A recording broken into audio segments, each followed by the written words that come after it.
Hey everyone, welcome back to my YouTube channel. So for today's video, I'm going to be sharing a few verses from the Bible and the book of Romans and how to draw spiritually closer to God and to let go of the things that hinder you from having a relationship with Him.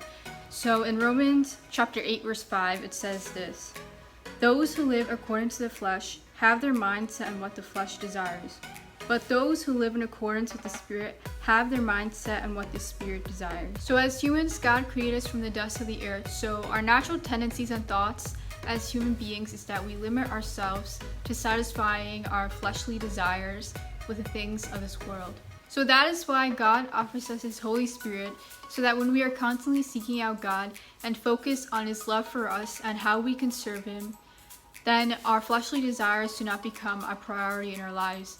But our priority is to satisfy the Heavenly Spirit that is within us. It's so easy to allow the meaningless things of this world to distract us from the meaningful things in heaven stored up for those who actively seek and serve the Lord. So that is why it is important, as it says in the second part of verse 13 of chapter 8, that if by the Spirit we put to death the misdeeds or the wicked acts of the body, then we will live eternally.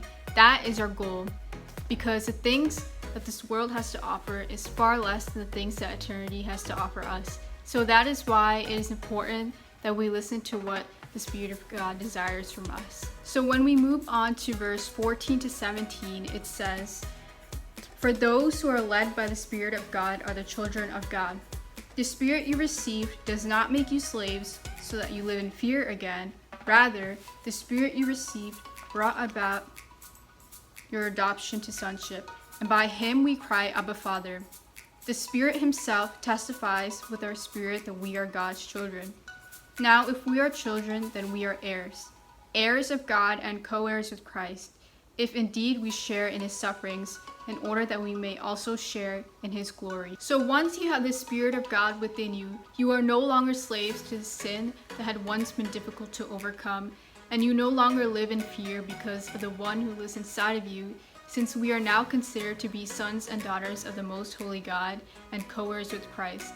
This is our eternal inheritance, and it is much more than the things that this world has to offer. So that is all I have for you guys today. Thank you so much for listening to this. I hope this video encourages you, and if it did, please feel free to share this video with someone else to encourage them. Thank you again for watching, and I hope you all have a blessed day.